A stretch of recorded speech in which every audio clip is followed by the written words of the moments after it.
십자가에 못 박혀 죽으신 것과 다시 부활하신 이것이 교회의 소망이 되었고, 그래서 구약의 율법의 모든 이제 제사, 제도의 완성을 십자가에서 단번에 다 치르셨고, 그렇게 해서 다시 부활하여 주심으로 말미암아 주님께서 우리에게 새로운 삶을 열어주신 것입니다.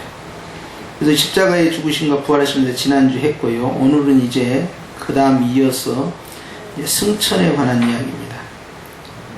그 다음에 보니까 하늘에 오르사 전능하신 하나님 우편에 앉아 계시다가 저리에서 산자와 중자를 심판하러 오시리라 라는 내용입니다.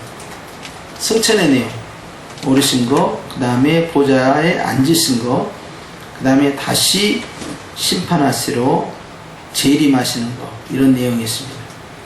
우리가 에베소서 2장 말씀을 보면 함께 찾아봅니다. 주님의 승천과 관련된 내용을 살펴보겠는데요. 에베소 2장의 5절입니다. 시작. 허물로 죽은 우리를 그리스도와 함께 살리셨고 그랬어요. 주님의 부활이 나의 부활이 있다는 걸 강조합니다. 그 가로 열고 너희가 은혜로 구원을 얻은 것이라. 일부러 이걸 삽입되어 있죠.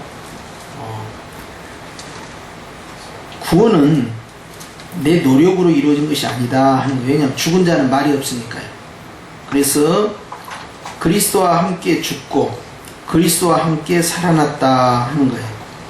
그래서 주님께서 6절에 시작. 또 함께 일으키사 그리스도 예수 안에서 함께 하늘에 앉히시니 그랬어요. 5절에 보면 그리스도와 함께 살리셨고 6절에 함께 일으키시고 또 함께 하늘에 앉히시니 하면서 예수님과 교회가 계속 같이 움직이고 있어요. 그래서 주님이 부활하신 것이 우리의 부활이 되고요. 그리고 주님이 승천하신 것이 우리의 승천이 되고요. 주님이 보좌에 앉으신 것이 우리와 함께 앉았다라고 되어 있어요.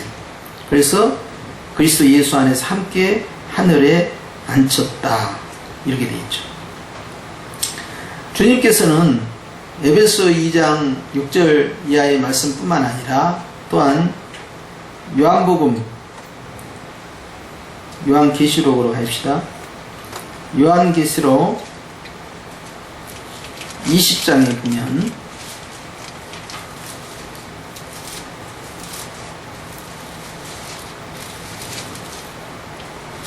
(20장) 6절입니다.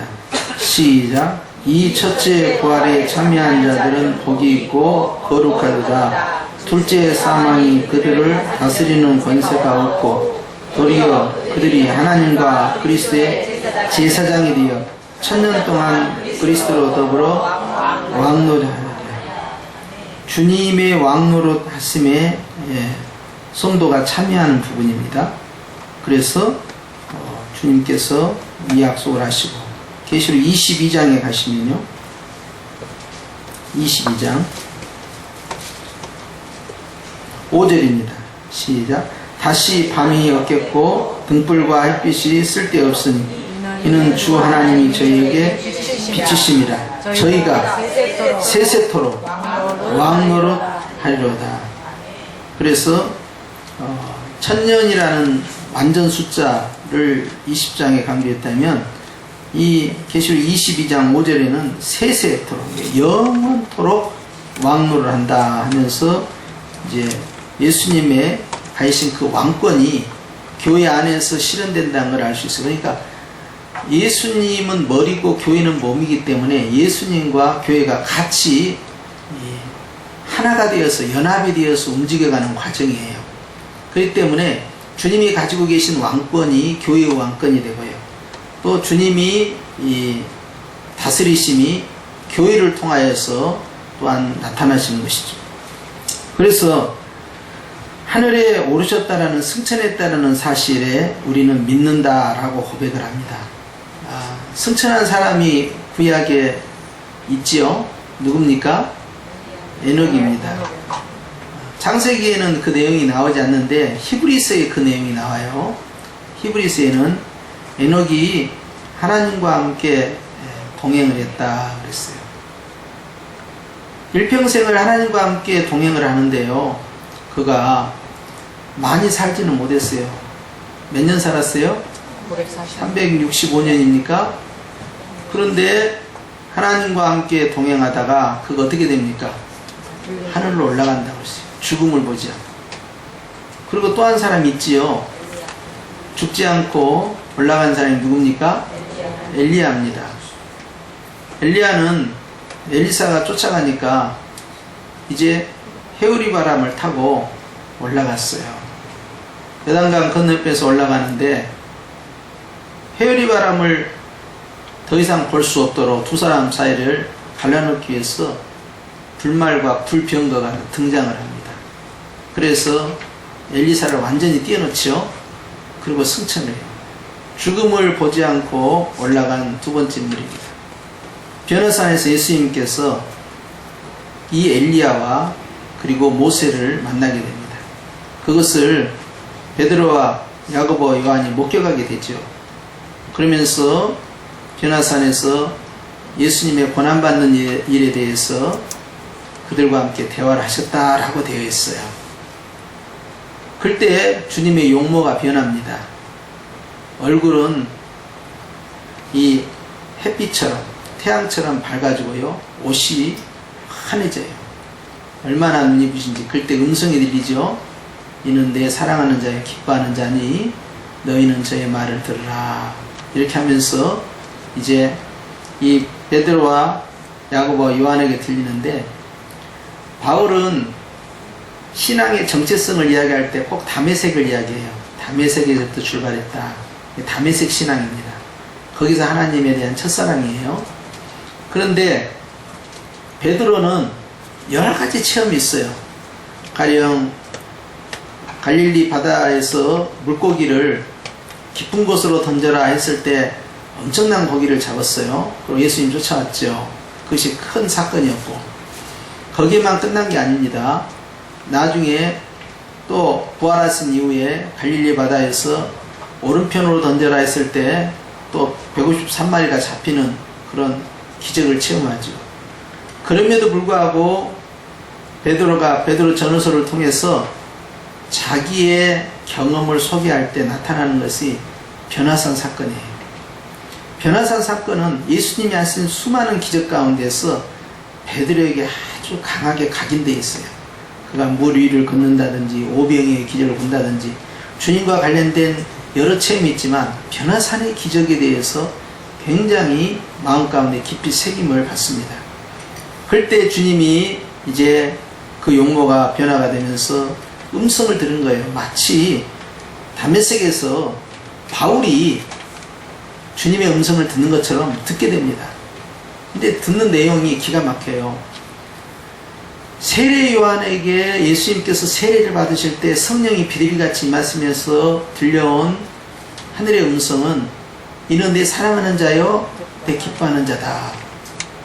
근데 이번에 변화산에서도 이는 내 사랑하는 자요 내 기뻐하는 자다. 이것이 또 들립니다. 우리는 이걸 그냥 쉽게 넘어갈 수 있을 것 같지만요, 그렇지 않아요. 굉장히 중요한 단어가 두 가지가 나왔어요. 하나는 주님이 사랑한다는 사실이에요. 그럼 우리는 대체적으로 요한복음 3장 16절에 하나님이 세상을 이처럼 사랑하사 독생자를 주셨다. 그러니까 주님도 우리를 사랑하신다. 이렇게 바로 해석할 수 있잖아요. 근데 그 다음에 주님이 요단강에서 세례를 받으실 때나 변화산에서 음성이 들릴 때나 내 기뻐하는 자다 이 말씀을 하셔요. 주님이 예수님을 보시고 하나님께서 기뻐한다는 단어를 쓰심으로써 예수님과 성부 아버지와의 관계가 어떠한가 하는 걸 보여줘요. 이 말씀을 제가 강조드린 것은 우리가 주님께 사랑을 받는 자지만 또 주님이 우리를 보실 때 내가 너를 기뻐한다 하는 이런 칭찬받는 좋은 관계가 되시길 축원합니다. 내가 너를 사랑한다. 그런데 왜 이렇게 속속히니? 왜 이렇게 말을 안 듣니? 이렇게 할 수 있잖아요. 해요, 안 해요? 얼마든지 합니다. 그런데 주님이 우리를 보시고 내가 너를 사랑한다. 그럼 내가 너를 기뻐한다. 이것은 많지가 않아요. 주님이 사랑하는 성도는 많이 있지만 주님이 기뻐하는 성도는 소수라는 이러한 상황 속에서 우리는 어떻게 하느냐, 하나님을 기쁘시게 하는 자가 되어야 한다라고 바울이 강조를 합니다. 그래서 에베소 교회에 어떻게 하면 하나님을 기쁘시게 할까를 한번 생각해 봐라. 연구해 봐라. 주의해 봐라. 어떻게 하면 주님을 기쁘시게 할까? 이것이 굉장히 성숙한 신앙이에요. 그러니까 신앙이 어렸을 때는 부모의 사랑을 받는 것처럼 받기만 합니다. 그러나 신앙이 성숙해지면 어떻게 부모를 기쁘게 해드릴까 하고 효를 행하게 되죠. 그래서 하나님을 어떻게 하면 기쁘게 할 것인가에 대해서 관심을 갖게 돼요. 베라산의 사건은 그만큼 굉장히 충격적이었죠. 그런데 거기에 등장한 인물이 바로 엘리야와 모세였던 거예요. 모세는 분명히 죽었습니다. 모세는 승천한 건 아니에요. 그렇기 때문에 모세의 시체를 달라고 사단이 요구를 했어요. 그게 유다서에 나와요. 유다서에 보면 미가엘 천사장하고 싸웁니다. 사단이. 그러면서 모세의 시체는 내가 가져가겠다 그래요. 그러니까 천사장 미가엘이 여호와께서 너를 책망하시기를 원한다. 그렇게만 이야기를 했어요. 왜 모세의 시체를 달라고 했을까? 사단은 그 생각한 거죠. 쟤는 혈기 부리고 죽었지 않았느냐? 불순종하고 죽은 거 아니냐? 사명 감당 못하고 죽은 거 아니냐? 그러니까 쟤는 온전한 거 아니다. 그러니까 내가 가지고 가야겠다. 죄의 권세를 행사하겠다 이 말이에요. 만약에 사단이 모세의 시체를 자기가 소유하게 되면 어떤 일이 벌어집니까? 그것은요, 큰 우상화 시킬 수 있는 아주 시험될 만한 상황이 발생할 수 있어요. 그런데 모세가 120세에 죽을 때 눈이 흐리지 않았어요. 그러니까 난시도 없고 근시도 없고 원시도 없는 거예요. 예. 안경 안 써도 된다 이 말이에요. 그런데 하나님께서 그 생명을 거두셨죠. 그리고 아무도 찾을 수 없는 곳에서 모세를 부르십니다.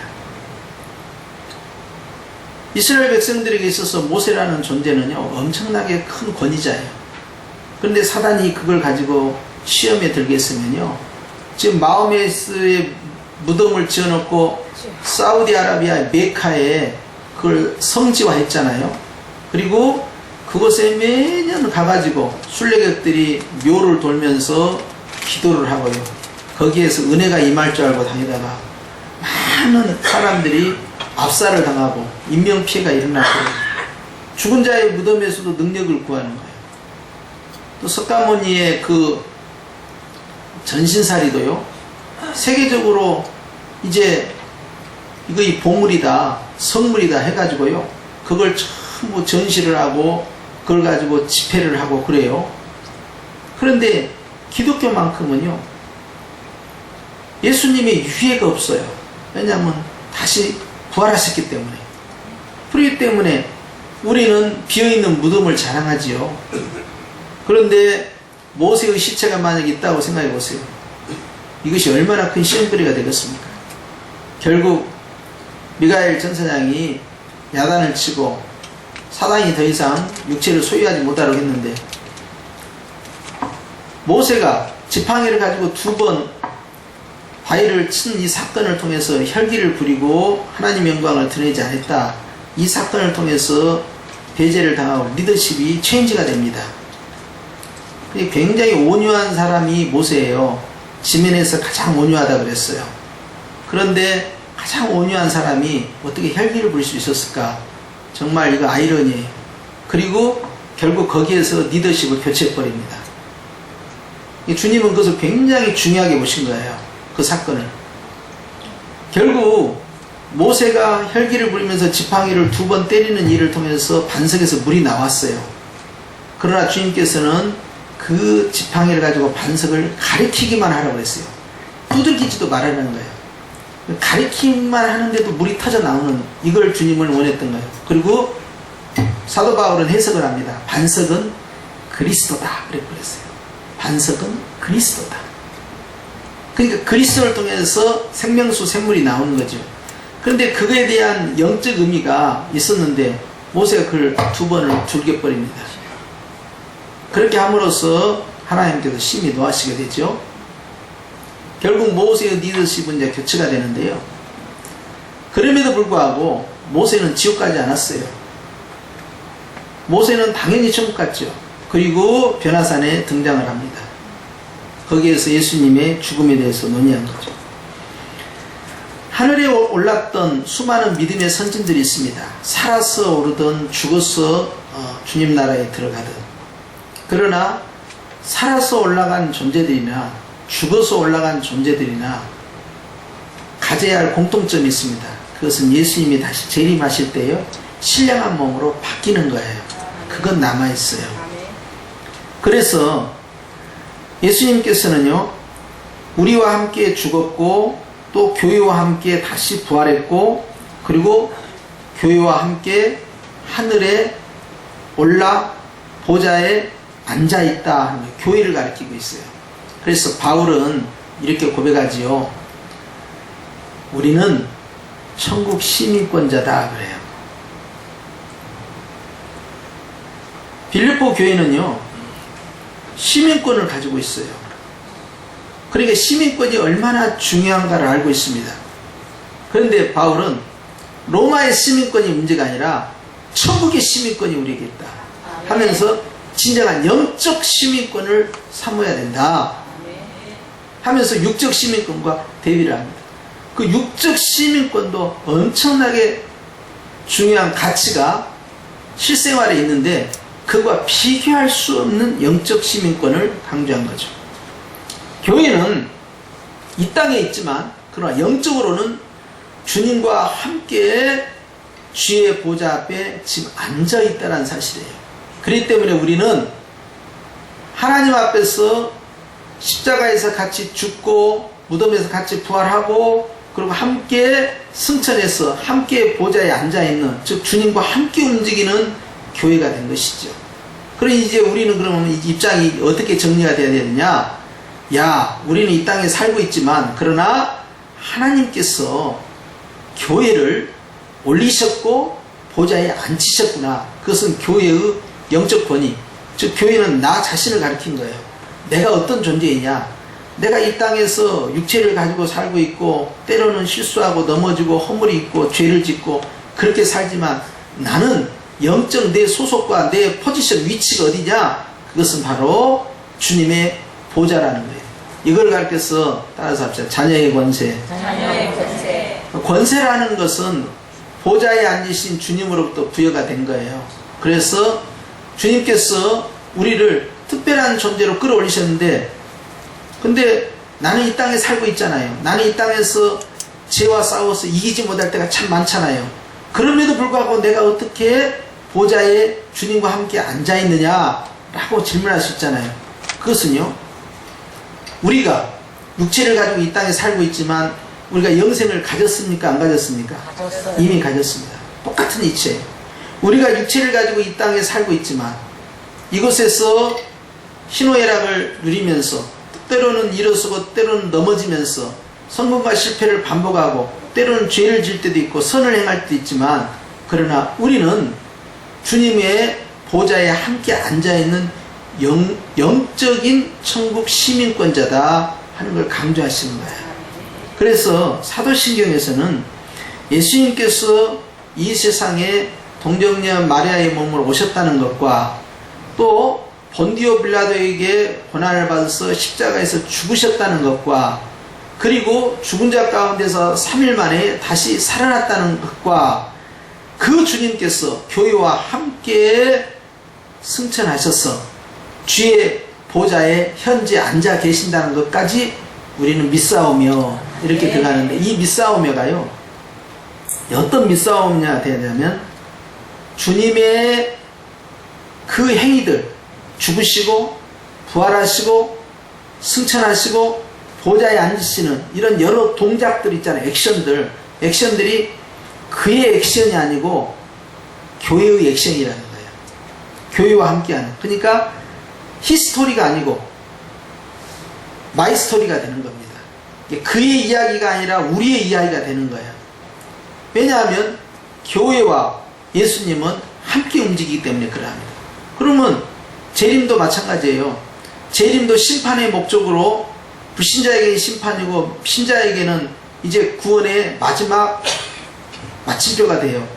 그런데 예수님의 재림도 예수님 단독 플레이가 아니라 교회와 함께 움직입니다. 그러니까 이미 하나님 나라에 간 성도들도 다시 돌아와야 돼요. 어떻게 돌아옵니까? 신령한 몸으로 변화가 되어서 다시 이 땅에 주님과 함께 와야 돼요. 주님과 계속 같이 움직이는 겁니다. 그리고 여기 이 지구가 말이죠. 막 오염이 되고 이제 자원이 고갈되고 오존층이 파괴되고 빙하기가 막 해빙되고 해서 막 바이러스가 생기고 그래서 아주 살기가 안 좋은 그래서 은하계 안에서 정말 살 수 없는 어디 화성이나 어디 달로 도망가야 되는 그런 악조건의 지구라고 생각하시면 안 돼요. 주님께서는요 약속하시기를 구름 타고 올라가신 주님이요 너희가 본 그대로 다시 오신다 하면서 어디로 오시느냐? 이 땅으로 오신다는 거예요. 그러니까 이 지구라는 이 땅덩어리를 우습게 생각하면 안 됩니다. 지구라는 이 땅덩어리가 속해 있는 은하계가 수천 억만 개가 있는데 그 가운데에서 작은 지구라고 생각하시면 안 돼요. 온 우주의 중심이 지구예요. 아니, 목사님 우리는 태양계 안에서도 8개, 9개 가운데 우리가 세 번째 자리밖에 뭐 안 되고 우리가 뭐 그게 중심입니까? 중심은 태양이면 모를까? 태양은 중심이 아닙니다. 태양은요 오직 지구를 위해서 존재할 뿐이에요. 해와 달과 별들은 역할이 다 그 역할입니다. 우리는요 실질적인 천체에서의 움직임은 지구가 중심이 아니라도요 영적인 중심은 지구입니다. 그 지구 가운데서도요 교회가 그 중심이에요. 그렇기 때문에 주님은 나라는 교회, 우리라는 교회 이것이 얼마나 중요한 포지션인가를 강조하시는 거예요. 그래서 이스라엘 백성에게 강조하실 때 너희는 세상 만민, 만국의 제사장 나라다. 즉 중심이다 그랬어요. 그러니까 중국이 중화사상으로 우리가 세상의 중심이다. 아닙니다. 미국이 우리가 제일 강대국이니까 우리가 중심이다. 아닙니다. 이스라엘은 아주 작은 나라지만 그러나 구약에 거기는 세상의 중심이었어요. 주님의 마음과 생각이 거기에 집중되어 있었어요. 그런데 이제 영적 성전 되신 예수님께서 우리를 성전으로 삼으시고 우리 안에 거주하시면서요 세상에 온 우주에 아주 중요한 포인트 중심이 어디가 되느냐? 교회입니다. 졸리시니까 따라서 하십시오. 접니다. 접니다. 양쪽 쳐다보면서 눈 감았나 떴나 보시면서 접니다. 접니다. 따라서 내가 세상의 중심이요 세상의 중심, 온 우주의 중심이다. 온 우주의 중심이다. 나를 하찮게 보면 안 돼요. 와 화성에 물이 발견될 때 빙하가 있대 지하 20km로 들어가면 거기에 분명히 얼음이 있대. 얼음이 있든 생수가 있든 신경 쓰지 마세요. 와 거기에 토성에 가면 목성에 가면 또 뭐가 있대. 야 여기에서 다른 은하계에 가면 지구와 똑같은 그러한 별이 있대. 그 신경 쓸 거 하나도 없어요. 여러분 여러분이 정말 신경 쓸 것은 온 천하가 아닙니다. 온 우주보다도 귀하신 예수님이 내 안에 계셔서 내가 온 우주보다도 귀한 존재가 되었어요. 그러니까 성도가 심지어는 죽는 것조차도 여호와께서는 귀중히 보신다 그랬어요. 그러니까 여러분 자기 정체성이 뭔가를 분명히 내가 얼마나 위대한 존재인가 아셔야 합니다.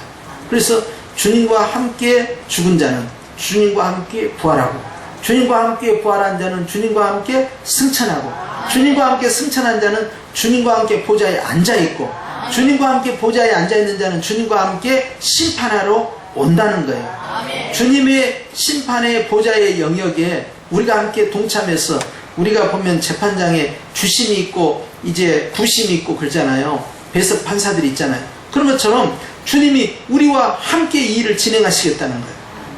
내가 얼마나 위대한 존재나. 그리고 주님은요, 지금은 이렇게 오염이 되고 환경이 파괴가 되고 그리고 사는 것이 팍팍하고 수없는 이 미세먼지, 이 황사, 정말 마스크 없이는 못 살 것 같은 이런 땅인 것 같아도 하나님께서는 이 땅을 완전히 새 하늘과 완전히 새 땅으로 바꿔버립니다. 그리고 주님께서요, 정말 아름다운 땅으로 만들어서 교회로 하여금 말이죠, 이 땅에서 하나님의 영광을 드러내는 영원한 삶으로 주님은 계획을 세우고 계시니, 우리가 죽어서 영혼만 가는 천국만 생각하면 안 돼요. 천국 가는 그 영혼들 다 백업해야 돼요. 돌아와야 돼요. 그렇게 해서 다 신령한 몸으로 다시는 죽지 않냐는 부활하신 예수님과 같은 몸으로 다 변화되고 가장 아름다운 모습으로 바뀌어요. 그래서 가장 아름답다, 가장 아름다운 성인을 뭐라고 표현하느냐? 신부라고 표현합니다. 신부를 가장 아름답다라는 단어로서 주님과 우리 사이가 가깝다, 얼마만큼 가깝냐, 하나 되는 관계다 할 때 부부관계, 그래서 나의 아내된 교회요, 나의 남편된 예수님, 이렇게 표현한 거예요. 또 부모와 자녀관계, 부자관계, 그 다음에 친구와 친구관계, 우정관계, 수많은 관계성을 설명을 하잖아요. 그런데 신부는요, 가장 아름다운 모습을 나타낼 때 신부예요. 그래서 하늘로부터 새 예루살렘 성이 내려오는데 마치 신부가 단장한 것 같더라. 최고로 예쁜 모습이에요. 그러니까 지금은 이제 70도 되시고 90도 되시고 그냥 피부도 그냥 거칠거칠해지고 이제는 뭐 얼굴이 그냥 광택도 안 나고 그렇게 해도 여러분 신경 쓰실 거 없어요. 주님께서요, 그때는 성형외과 안 가셔도 됩니다. 보톡스 맞지 않아도 되고요, 가장 예쁜 모습, 가장 아름다운 모습, 최고로 광택, 뭐 물광 무슨 주사도 있더라고요. 그리고 막 얼굴 그냥 그 스캔을 다 해가지고요, 깨끗하게 하는 그런 시술도 있고 그런데 신경 안 써도 돼요. 돈 하나도 주면 안 받고요, 아주 예쁜 얼굴로 최고의 몸매와 최고의 아름다움으로 주님이 그 육체를 만들어 주시니, 계시록 19장 7절에 오면 어린 양의 혼인잔치에 들어오는 자들은 빛나고 깨끗한 세마포옷을 다 입는데 이것은 저희들 옳은 행실이라 그랬어요. 빛나고 깨끗한 세마포옷은 전부 보석이 달려있는 드레스를 의미하는 건데, 보석이 달려있는 것은 전부 그 상급이에요. 그런데 우리가 그 아름다운 상급들을 우리 힘으로만 다 받을 수 있겠어요? 우리는 할 수가 없죠. 오히려 죄 지은 것이 많지요. 그러나 성령님께서 그 일을 이루어 주시는 거예요.